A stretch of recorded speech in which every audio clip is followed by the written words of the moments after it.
नमस्कार, मैं हूं आपके साथ कनिका अरोरा और आप देख रहे हैं एफएम न्यूज बुलेटिन की शुरुआत करेंगे इस वक्त की बड़ी खबरों के साथ। बर्मिंघम में चल रहे कॉमनवेल्थ गेम्स 2022 में संकेत सरगर ने भारत को पहला मेडल दिलाया। उन्होंने वेटलिफ्टिंग में कमाल का प्रदर्शन करते हुए सिल्वर मेडल अपने खाते में किया है।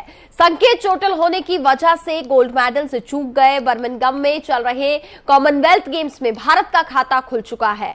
भारत को अपना पहला पदक वेटलिफ्टिंग में मिला है। संकेत महादेव सरगर ने भारत को ये पहली सफलता दिलाई है। उन्होंने 55 किलोग्राम कैटेगरी में स्नैच में 113 किलो और क्लीन एंड जर्क में 135 किलो यानी कि कुल 238 किलो वजन उठाकर के सिल्वर मेडल अपने नाम किया है। वहीं गोल्ड मेडलिस्ट वेटलिफ्टर मलेशिया के मोहम्मद अनीक ने महज 1 किलो पीछे रह गए। प्रधानमंत्री नरेंद्र मोदी ने संकेत को शुभकामनाएं दी। प्रधानमंत्री मोदी के साथ साथ देश और दुनिया की और भी बड़ी हस्तियों ने उन्हें शुभकामनाएं दी। 21 साल के संकेत ने 55 किलोग्राम वर्ग में रजत पदक अपने नाम किया है। उनके इस प्रदर्शन पर प्रधानमंत्री नरेंद्र मोदी ने ट्वीट के जरिए शुभकामनाएं दी। प्रधानमंत्री मोदी ने लिखा, संकेत सरगर का असाधारण प्रयास और साथ ही उनका प्रतिष्ठित रजत पदक हासिल करना राष्ट्रमंडल खेलों के भारत के लिए एक शानदार शुरुआत है। उन्हें बधाई और भविष्य के सभी प्रयासों के लिए शुभकामनाएं। केंद्रीय गृह मंत्री अमित शाह ने भी संकेत को शुभकामनाएं दी। उन्होंने भी ट्वीट कर संकेत को बधाई दी।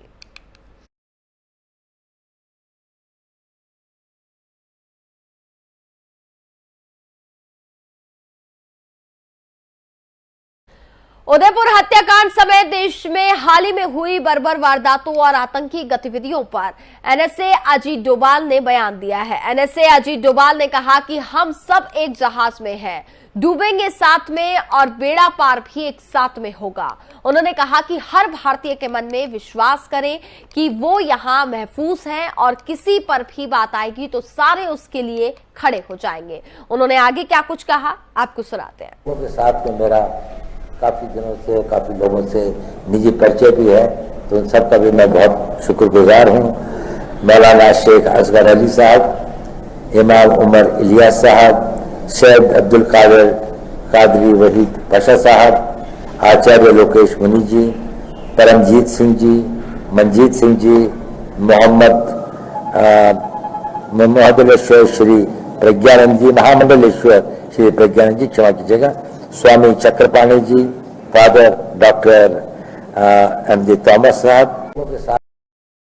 प्रधानमंत्री नरेंद्र मोदी ने दिल्ली में अखिल भारतीय जिला विधिक सेवा प्राधिकरण की पहली बैठक को संबोधित किया। इस दौरान उन्होंने कहा कि नागरिकों का न्यायपालिका पर बहुत भरोसा है और किसी समाज के लिए न्याय प्रणाली तक पहुंच और साथ ही न्याय दिया जाना समान रूप से बेहद जरूरी है। साथियों, दुनिया एक अभूतपूर्व डिजिटल रिवॉल्यूशन की साक्षी बन रही है और भारत इस रिवॉल्यूशन का प्रमुख केंद्र बनकर उभरा है।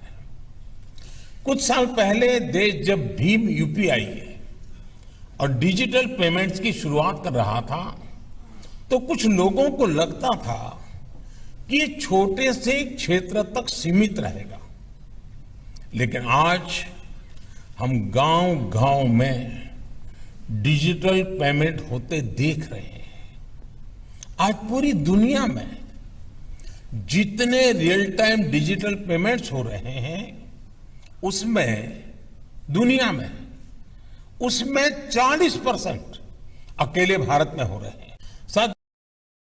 खबरों में आगे बढ़ते हैं। गृह मंत्री अमित शाह मादक पदार्थों की तस्करी और साथ ही राष्ट्रीय सुरक्षा के विषय पर आयोजित एनसीबी के उत्तरी राज्यों में सम्मेलन में हिस्सा लेने के लिए चंडीगढ़ पहुंचे। अमित शाह ने कहा कि नशा आने वाले पीढ़ियों को खोखला करता है, इससे जो डर्टी मनी जनरेट होती है वह देश को नुकसान पहुंचाती है। गृह मंत्री अमित शाह ने कहा कि प्रधानमंत्री नरेंद्र मोदी ने जब से कार्यभार संभाला था तभी से इसके खिलाफ हमारी लड़ाई लड़ रहे हैं। आजादी के अमृत महोत्सव को देखते हुए भी इसको खत्म करने का लक्ष्य रखा गया था। इसके बेहतर परिणाम भी आए हैं। विभिन्न विभागों के साथ मिलकर एनसीबी के माध्यम से ये लड़ाई लड़ी जा रही है।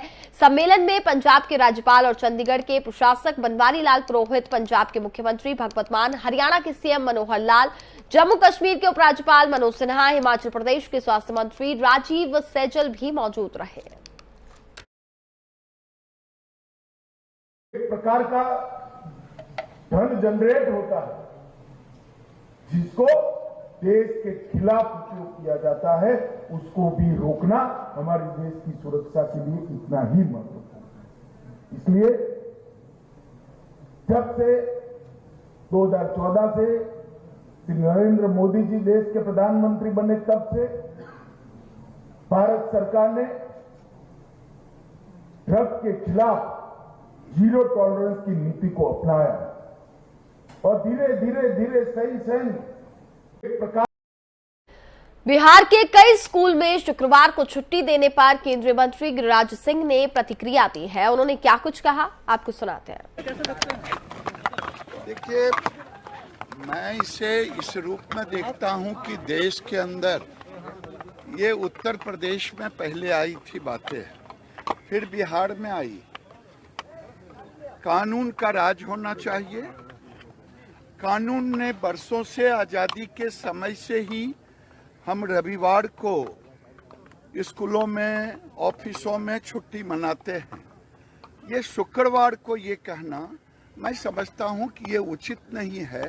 ये तो एक संप्रदाय के लिए शरिया का कानून। मुंबई में एक कार्यक्रम में राज्यपाल भगत सिंह कोश्यारी के बयान से बवाल मच गया है। दरअसल भगत सिंह कोश्यारी ने एक कार्यक्रम में बोलते हुए कहा कि मुंबई से गुजरातियों को निकाल दो तो यहाँ पैसा नहीं बचेगा। उन्होंने और क्या कुछ कहा वो भी आपको सुनाते हैं। उसे कहता हूँ महाराष्ट्र में कि भाई महाराष्ट्र में विशेष करके मुंबई, ठाणे, यहाँ से गुजरातियों को निकाल दो और राजस्थानियों को निकाल दो तो तुम्हारे यहाँ कोई पैसे बचेगा ही नहीं। ये राजधानी जो है, जो कहलाती है आर्थिक राजधानी कहलाएगी नहीं। कभी कभी मैं यहाँ लोगों से कहता हूँ महाराष्ट्र में कि भाई महाराष्ट्र में विशेष करके मुंबई, ठाणे, यहाँ से गुजरातियों को निकाल दो और राजस्थानियों को निकाल दो तो तुम्हारे यहाँ कोई पैसे बचेगा ही नहीं। ये राजधानी जो है, जो कहलाती है आर्थिक राजधानी से